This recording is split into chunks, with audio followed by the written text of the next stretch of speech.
Okay, interesting. But we'll get back to the UEFA Champions League later on the show. Okay, I'll wait for you tomorrow. Interesting. Okay, let's get into everything that we're doing this morning. Talk to us. You can even make us go in the direction you want us to go. Some of you already asking us why we're not talking about the NBA, why we're not talking about our stars in the NBA. So just calm down. We'll get to that on the show. Okay. You can send us a mail. It is sportsthismorning@channelstv.com. You can send a mail to us to get your voice heard across the world. On Facebook, you go to channels-sports, post your comments. We will read it as we get it. And of course, on Twitter, the verified handle of a Channel Sports team at channels_sports. That is how you can get your thoughts, your views, your suggestions, your comments to us on the show. And we promise, when we get them, we'll read them. Yeah, all right, definitely. When we get them, we will read them. All right, let's get to the main crux of the show, talking about the Godlen Eaglets. Well, it's no longer news that they are in the semi-finals. They are the defending champions, of course. But what do we expect from a new, quote-unquote, a new Mexican side at the under-17 level? Well, the game comes up tomorrow. And of course, all fingers crossed. What do we expect from them? Can they get past the Mexicans and do another interesting one, perhaps winning the tournament once again? They did it twice over them in 2013. That was under the tutelage of the coach Nduka Ugbade.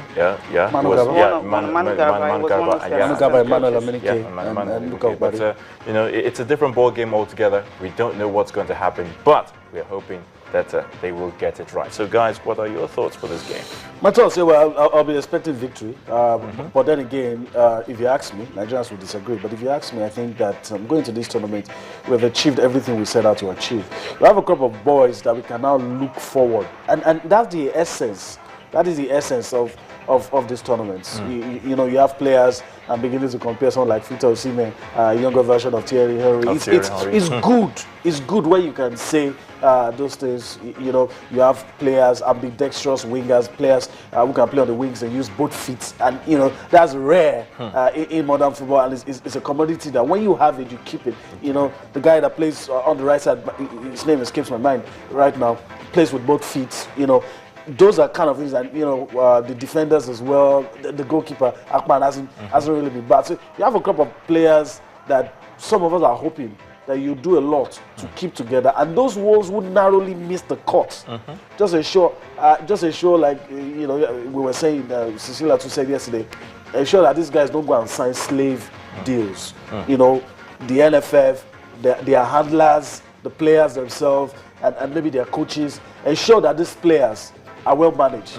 Let them just concentrate on the football, not on I want to go to Bulgaria, I want to go to Iran, I want to go to Iraq, Kazakhstan, and maybe play for Astana. You know. Come on, European clubs and the EPL clubs are already all of those talking things about shouldn't be there. So if you ask me what I'm thinking of or what I'm expecting, I think I already have what I want, but the icing on the cake would definitely be the trophy. The trophy, definitely, and that is what we expect for the Godlen Eaglets. All right, so let's get our guest on the show, talking about Nduka Ugbade, who joins us live, the former assistant under-17 coach, to tell us what are his expectations for the game. Great to have you on the show, Coach. Yes, morning. Morning. I'm Yemi and Cecilia. Good morning, Coach. Good morning. Great to have you. It's my pleasure. All right, so tell us, what are your thoughts for the game for the Godlen Eaglets tomorrow? It's going to be a tough one. Yeah, I understand this fact that it's surely going to be a tough one.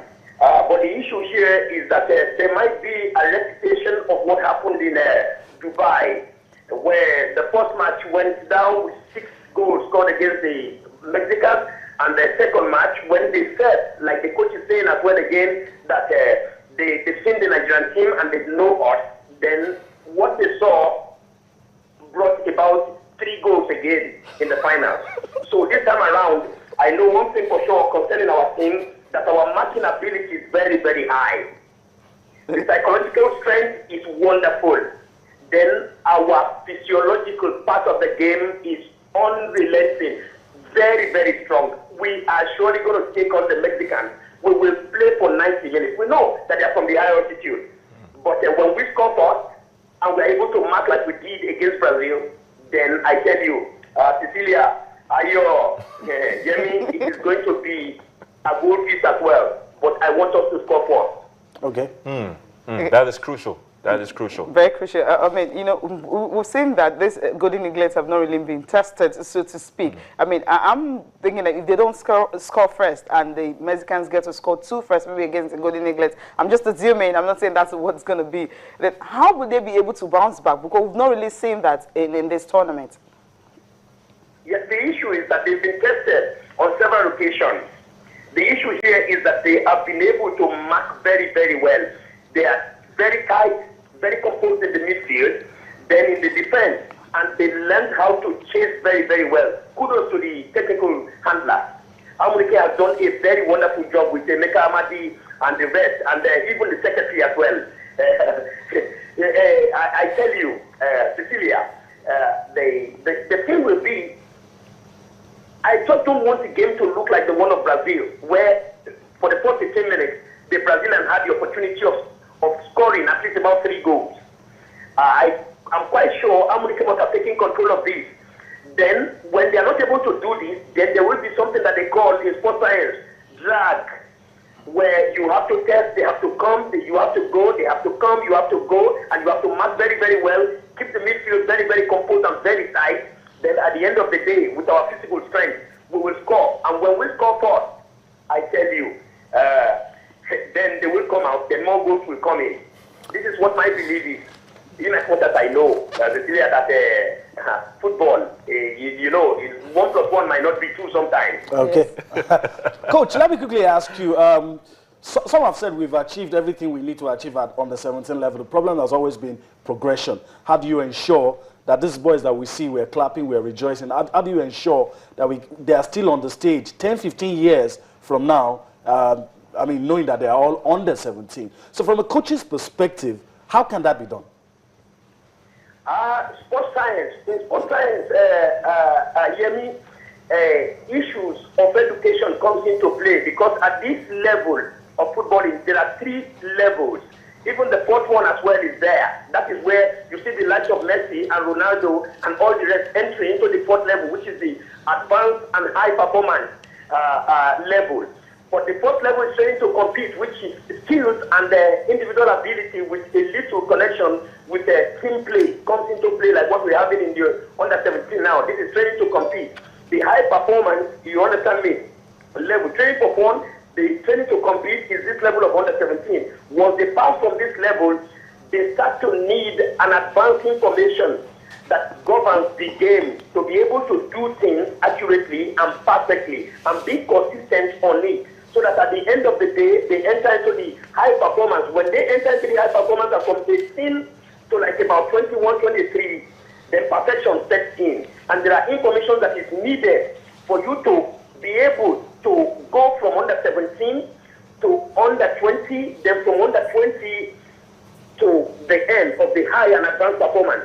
So this information, once this thing is given to the kids at that level, then the sky will not be a limit because there's a place beyond the sky. You keep entering and entering. We will go up. All right. No stopping.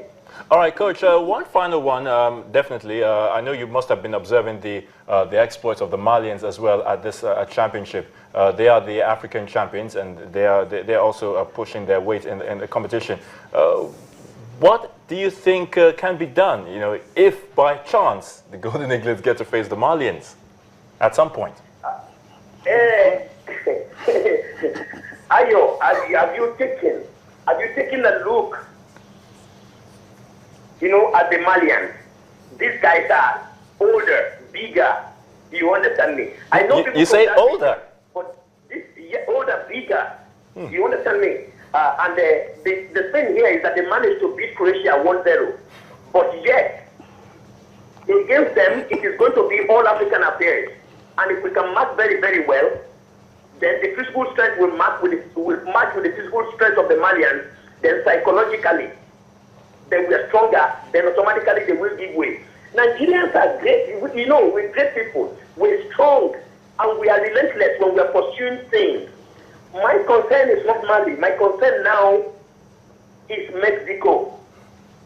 Knowing that we are beating them 2 times and they want to do everything humanly possible this time around, to come up, getting victory against Nigeria.